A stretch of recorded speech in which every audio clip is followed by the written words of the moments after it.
When we learn about military history and in general history, things can seem very certain, as if a god came down from above to give us enlightenment, the facts. Today, we're going to try and avoid that. We're going to try and add a little bit of doubt to our knowledge, and hopefully understand the battlefield a little bit more for it. Let's talk about the secrets of war, the things we do not know, and they are larger than you would think.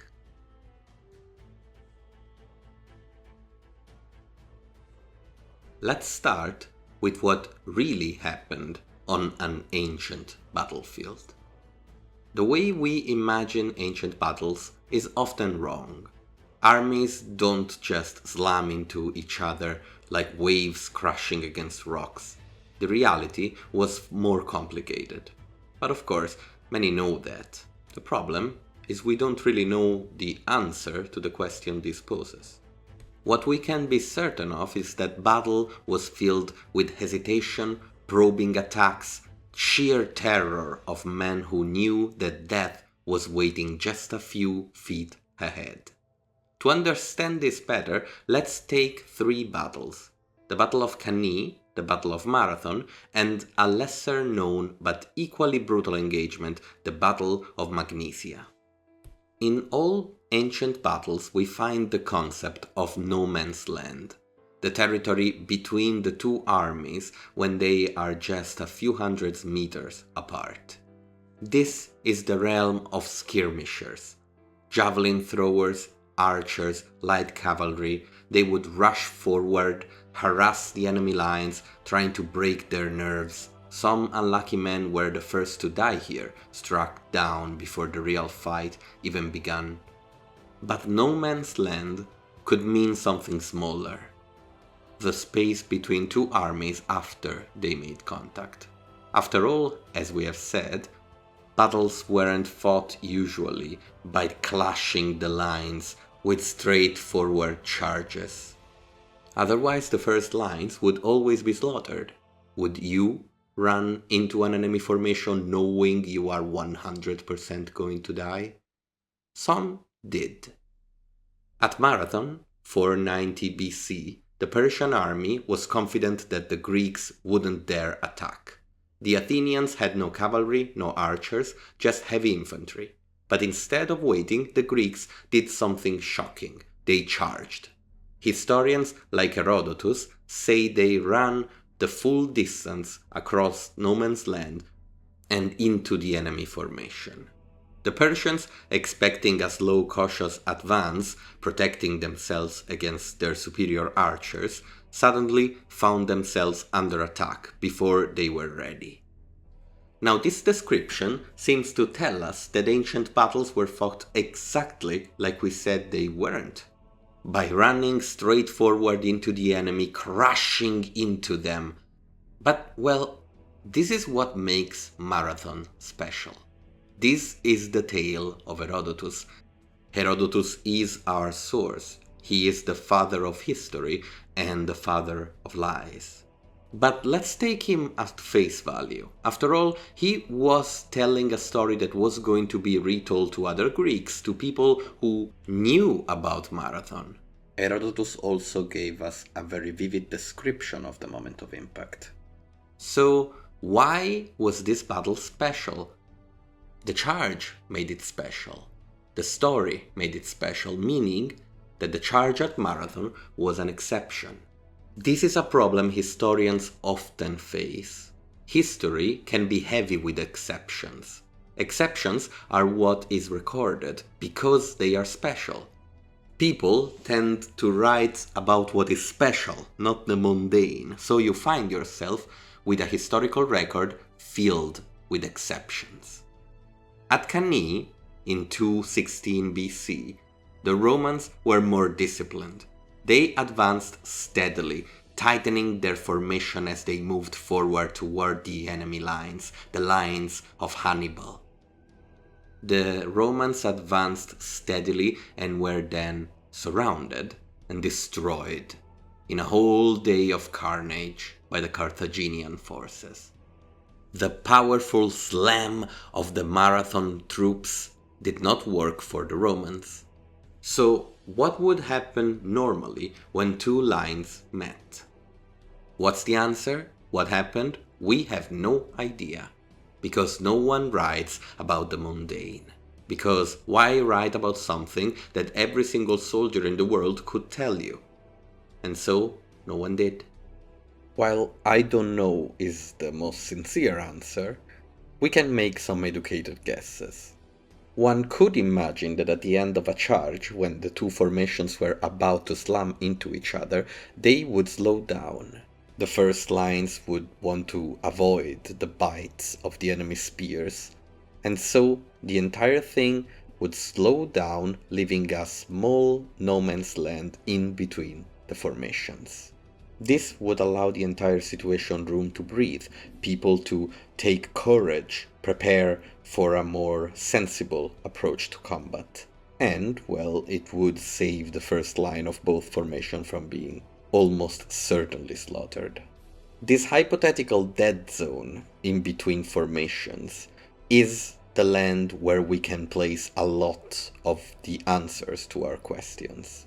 Legendary duels, mid-fight conversations, everything that we find in epic tales could have happened in this dead zone. Now, we know some details about troop movements in the Battle of Magnesia in 190 BC between the Romans and the Seleucid Empire. The Seleucid Phalanx trained to hold the line at all costs and faced a Roman army that relied on flexibility. The Seleucid had numbers, but their troops were packed so tightly together that when their front lines started to fall back, the soldiers behind them had nowhere to go. Men trampled each other. The formation became the enemy of itself. Some dropped their weapons and tried to crawl away. This wasn't about who killed the most soldiers in direct combat. It was about making the other side panic first, as it often is in war. And yet, it reminds us of what happened at Cannae, when the Romans, so deeply and densely packed together, were so terrified of having to wait a whole day to be killed, so immobilized by their own companions, that they were unable to truly fight, that they killed themselves. Suicide not to wait for death. Different, unexpected ways in which an ancient battle could end. Now, if you look at ancient battle records, you'll notice something particular. Most of the casualties did not happen when the armies clashed. They happened after one side broke and ran. Why? During a fight, soldiers were protected by their formations. They had their shields, their comrades, and at least some organization. But the moment the formation collapsed, everything changed. At the Battle of Marathon, the Persians tried to flee, ran to their ships after their center broke. Their center was a thin line of spearmen, after all, and once broken, behind them, there were just cloth-wearing archers. The pursuit phase was where the real killing happened. Cavalry units that had done little during the main battle, now not in Marathon of course, there was no Greek cavalry, but in other battles, now would ride down fleeing soldiers, cutting them apart with ease. Infantry speared enemies in the back as they ran. There was no mercy here. Men became wolves, looking for prey. Now, morale is important even in modern warfare, and of course, this kind of things are still real today, with some exceptions.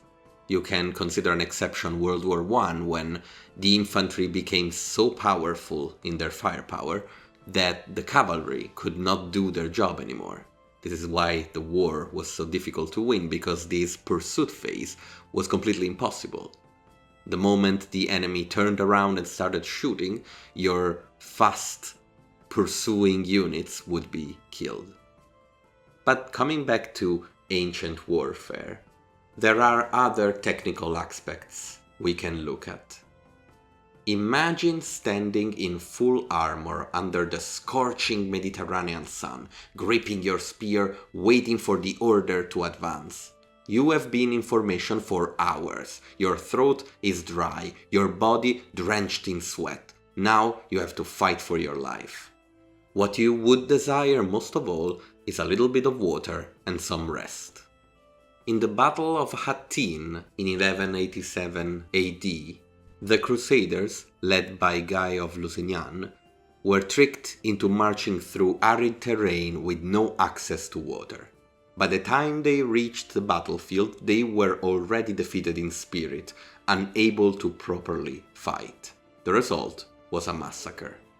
Even in Marathon, a seemingly straightforward clash, the Persians had spent hours waiting on the beach under the sun. When the Athenians finally attacked, they did so fresh, while their enemies were already weary and still with sea legs. Water and fatigue. In some battles, the historical record tells us everything about this. In others, it is completely ignored. It is left to us to understand how these important factors influence the outcome of a battle. The ancient texts are filled with stories of heroes challenging each other in single combat, dueling for glory while the armies watched. Achilles and Hector, Menelaus and Paris. Greek's literature is filled with these grand moments. But was this realistic? The first answer that comes to mind is no. But the more we think about it, the more that little no man's land in between the lines when the armies were in contact becomes interesting.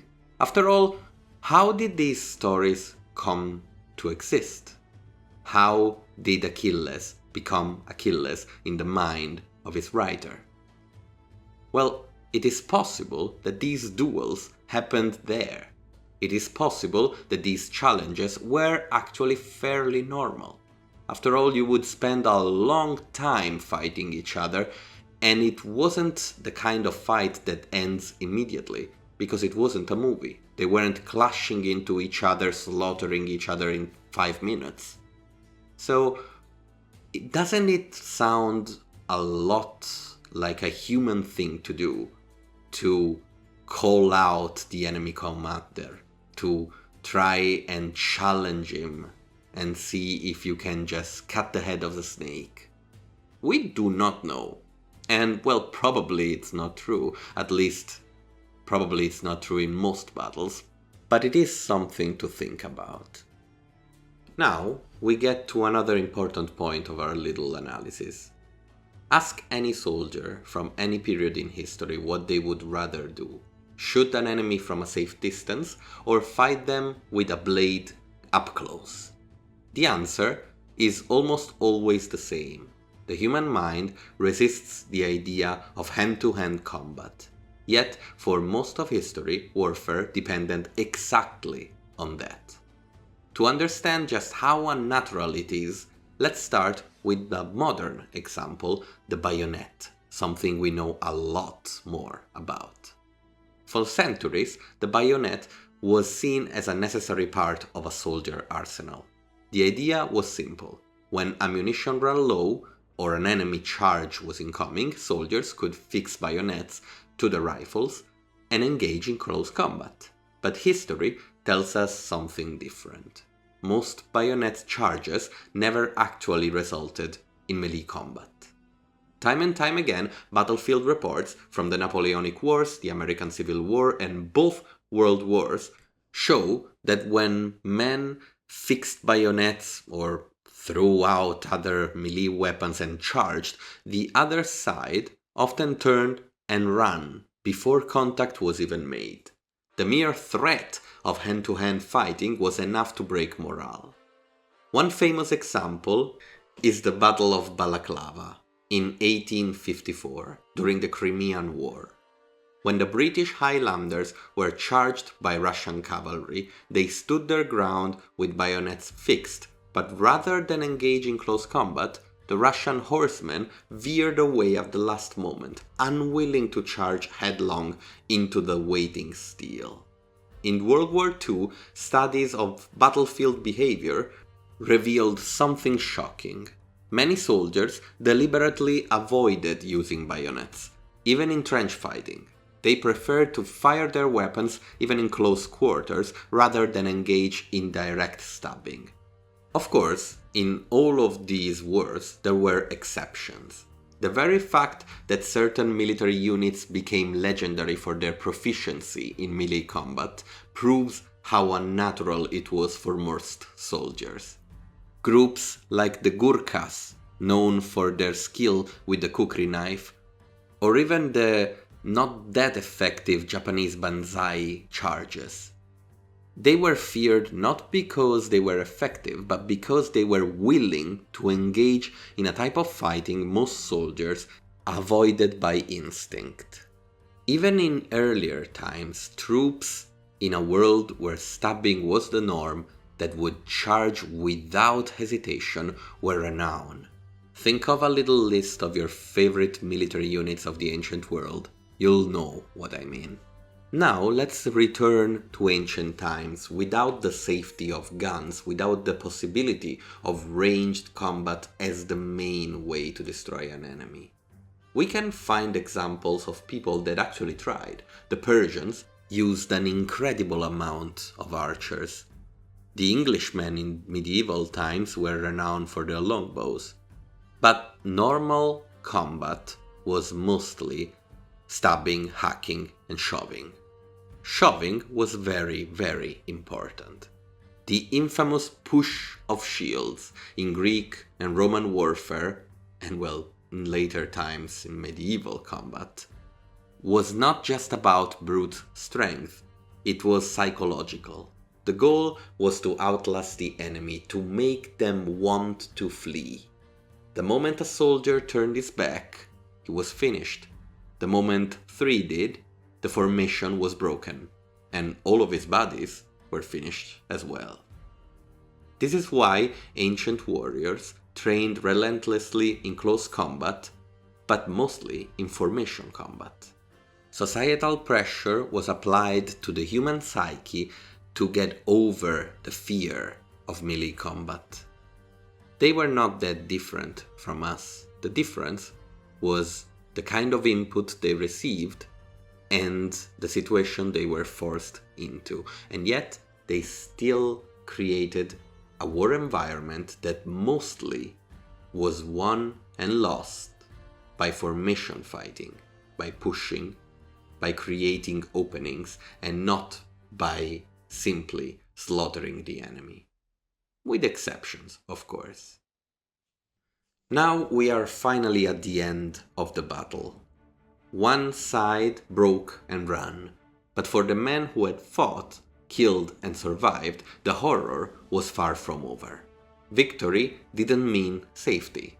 Defeat didn't mean surrender. In the aftermath of the ancient battle, the field became a place of desperation, cruelty, suffering, and greed. This is the part of ancient warfare that most historical accounts skim over. The fate of the wounded, the madness of looting, and the brutal reality that for many, death in battle wasn't instant, it was slow, painful, and inevitable. Imagine the battlefield once the fighting was over. Thousands of bodies littered the ground, some already dead, but many still alive, grasping, groaning, begging for water, crying out in pain. There were no stretchers, no organized effort to save the fallen. Instead, a soldier too wounded to flee was left to die, whether by blood loss, infection, or the mercy of a looter's blade. We get a chilling glimpse of this reality from Thucydides, who describes the aftermath of battles in the Peloponnesian War. He speaks of men lying helpless in the mud, abandoned by their comrades, crying out in the agony of thirst. the water problem back to bite. As the victors marched past them, some were lucky, if you can call it that, to be killed by a passing soldiers looking to put them out of their misery. Others simply suffered until the crows came. A perfect example of this kind of horror is found in the Battle of Cannae. After Hannibal's forces annihilated the Roman legions, the battlefield was a nightmare. Tens of thousands of Roman soldiers laid sprawled across the plain, some dead but many wounded. Polybius tells us that for hours after the fight ended, the field was filled with the cries of the dying. Some Romans, unable to endure the pain of their wounds, stuffed their head into the dirt, suffocating themselves to escape their suffering. Or to escape the battle before. It's not necessarily that clear. The Roman legions were one of the few military forces of their time that made some effort to care for their wounded in an efficient and organized way. But even they had limits. If a man couldn't walk, he was left to the mercy of the enemy or the scavengers. And so, after the battle was over, the battlefield was owned not by the armies, but by the looters. For an ancient army, looting wasn't just a bonus, it was expected. Soldiers weren't paid well, if at all, and stripping the dead was one of the few ways they could enrich themselves. A fallen enemy wasn't just a corpse, he was a source of wealth. His armor, his weapons, his boots, his belt, anything valuable was taken. Even in structured armies like Rome's, looting after victory was often tolerated. And, well, oftentimes they looted entire cities, devouring them in a flame of horror. But it wasn't just the victors who looted.